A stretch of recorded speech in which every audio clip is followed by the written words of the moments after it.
everyone, Kelly here, and today I want to talk about some of the books that I read in March.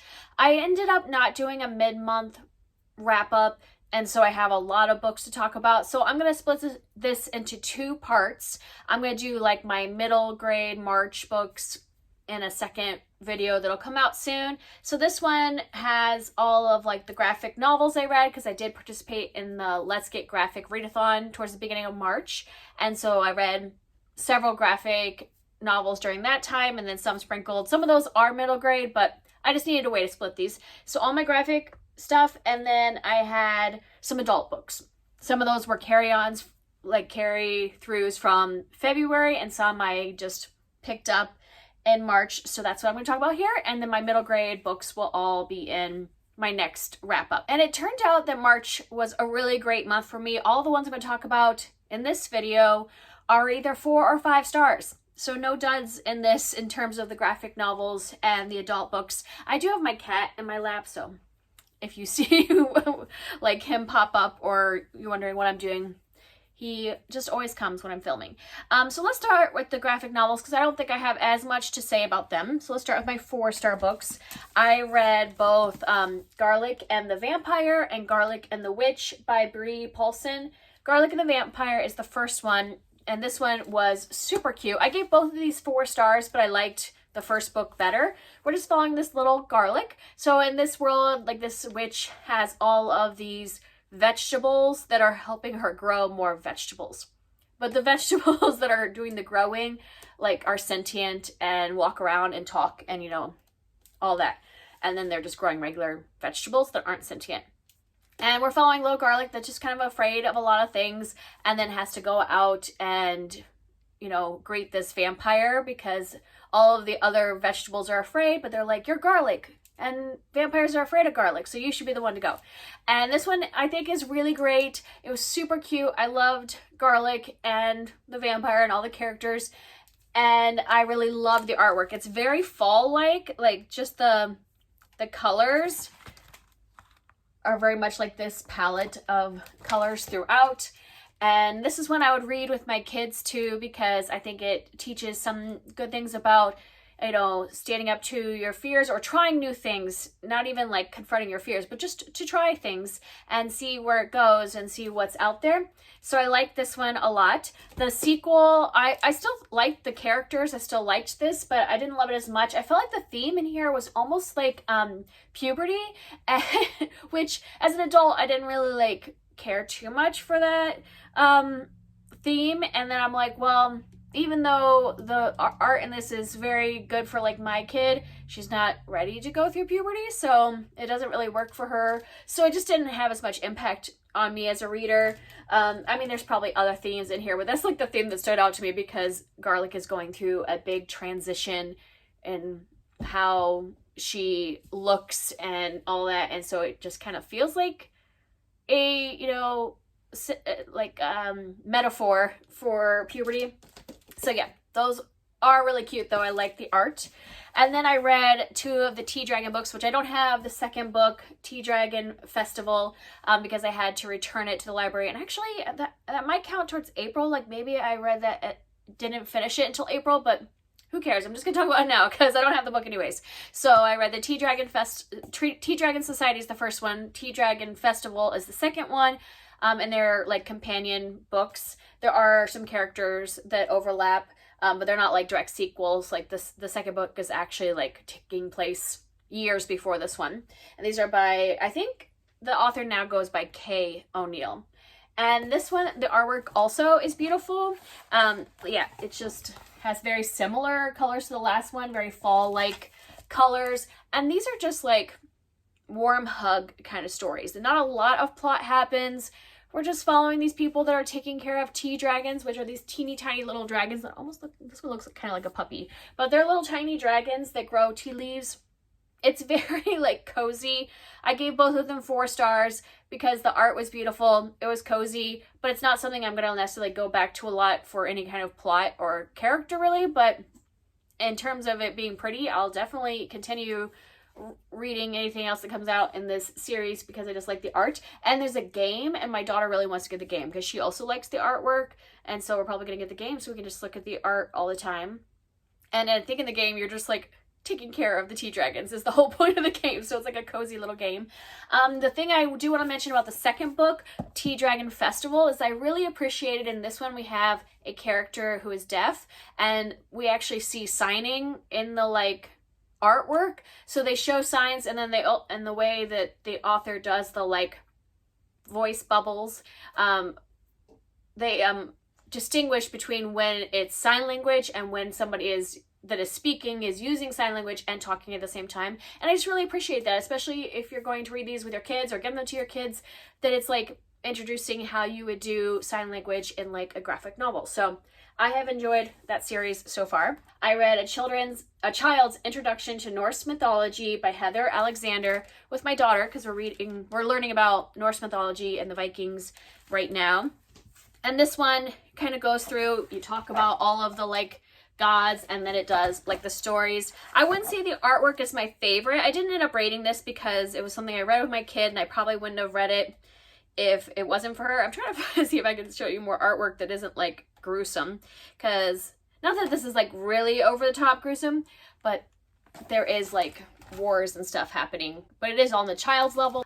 For a kid's level, this was definitely appropriate for my daughter, who is 8. I wouldn't necessarily read it with my daughter, who is 5, because she's not quite ready for this level of like, you know, there's wars and battles and killing of giants and stuff. But my older one has been reading a lot of mythology. She's read a lot of Greek mythology, and if you can handle Greek mythology, you can handle Norse mythology. Thor just likes to kill a lot of giants with his hammer. So that happens in a lot of stories. But I appreciated this, reading it with her. I wouldn't necessarily read it on my own, but if you wanted like a quick introduction to Norse mythology, I think this is good. But I mostly recommend it if you wanted to introduce Norse mythology to your kids and you wanted something on the gentle end. And the last one is my 5-star, which is When Stars Are Scattered by Victoria Jameson and Omar Mohammed.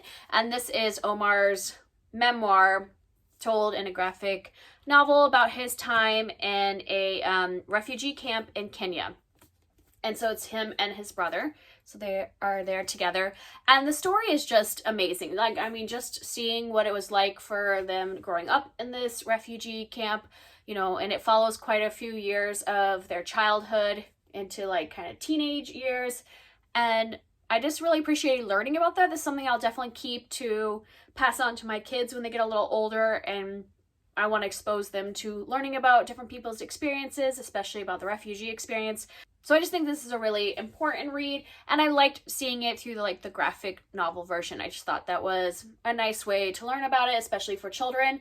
I would say my only complaint, even though I gave it 5 stars, was that I wish there was a little more like facial features on the people. It's very cartoon style, so like sometimes if they were, it's a good thing they were always wearing the same clothes, because I would be like, how do I distinguish the people? Because they, I mean, I don't know if you can tell, like there's not very much in terms of facial features. It's very, like I said, cartoon-like.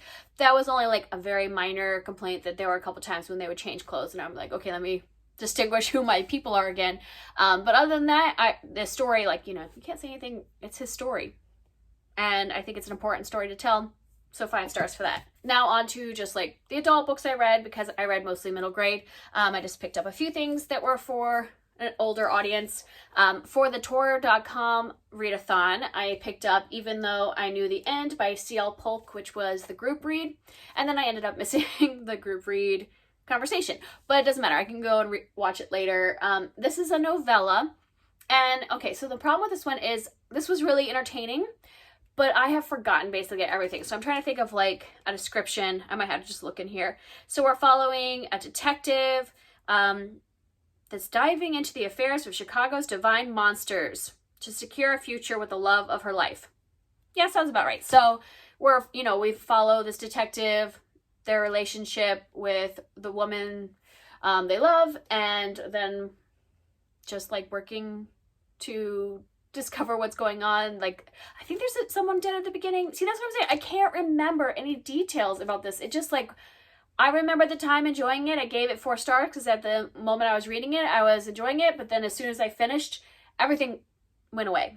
So it was not memorable, but it was entertaining. So if you want an experience like that, which there's plenty of like good experiences like that. You go to a movie, you're entertained, like a superhero movie, you're entertained, and then, you know, a week later you maybe don't remember all the details.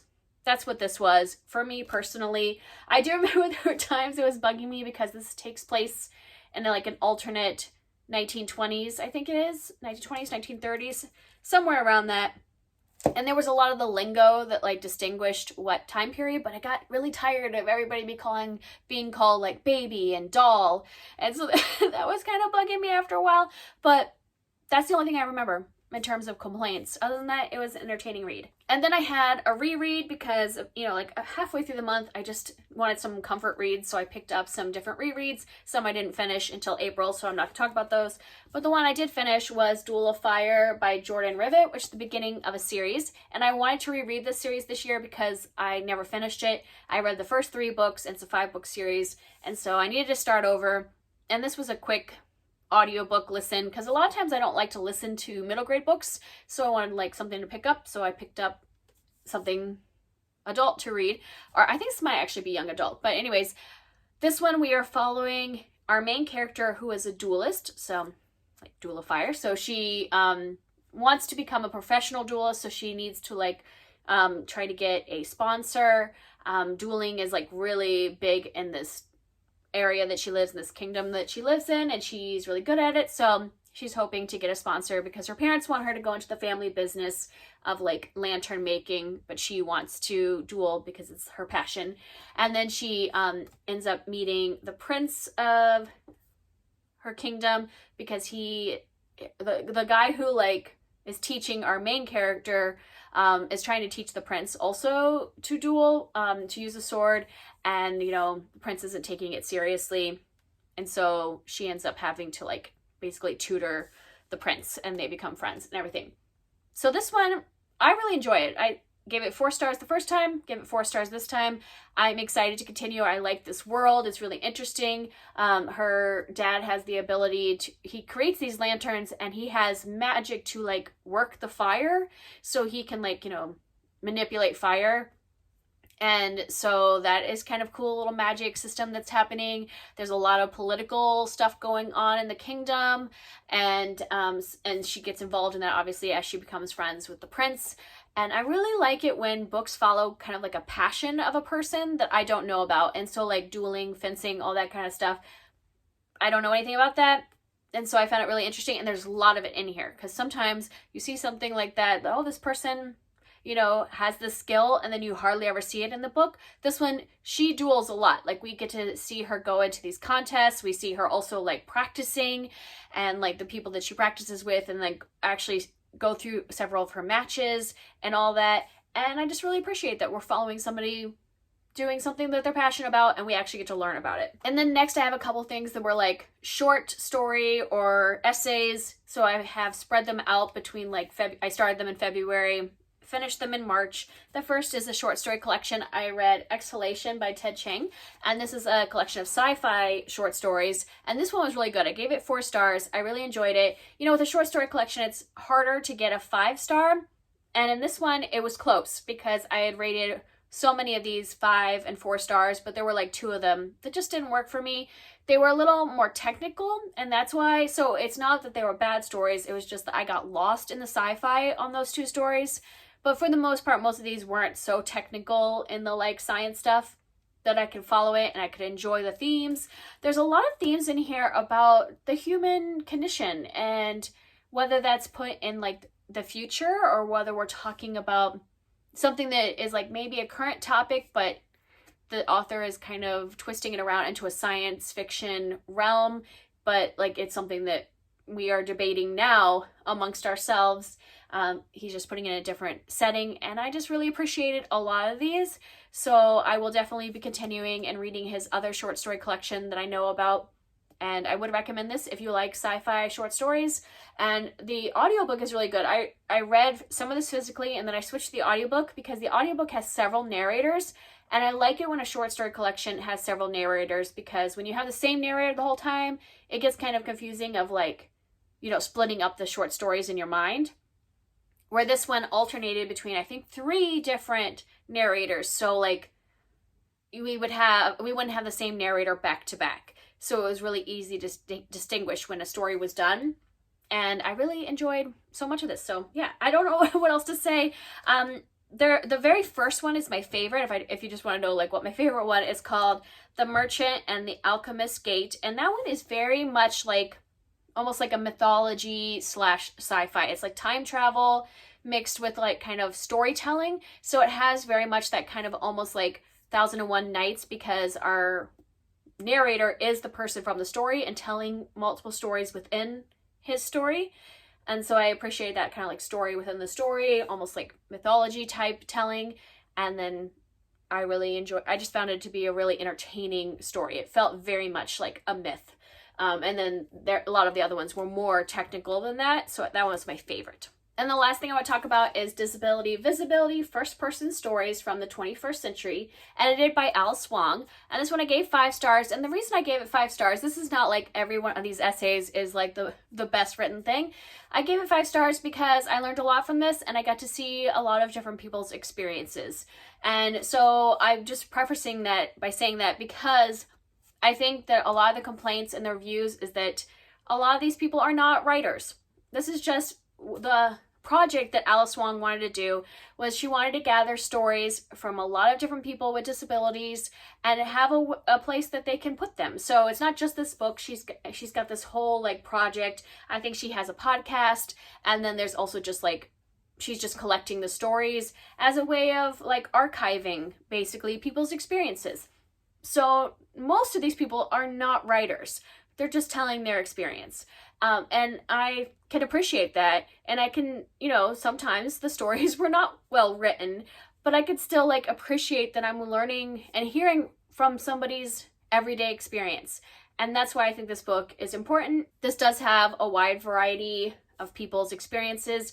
There are some, people with the same disability and showing how their experience is different. This also doesn't show like somebody's like whole life experience. It might just be what happened to me this one day and how my disability affected this day. So I just think this is something that, whether it's this or whether you listen to a little of the podcast or whatever, I think the project that Alice Wong is doing is good. That she is, just recording people's experiences. And so I appreciated it. And that's it for me today. Those are the graphic novels and the books that weren't like middle grade audience that I read in March. I'll put up my wrap up for middle grade March sometime in the next week. I just have not like been super motivated to film lately, but my kids are on spring break all this coming week. So maybe there'll be times when they will be doing a project or doing iPad time and I can actually like film. We'll see. And that's it for me today. If you want to talk about any of these books, I would love to hear from you in the comments, and I'll see you next time. Bye.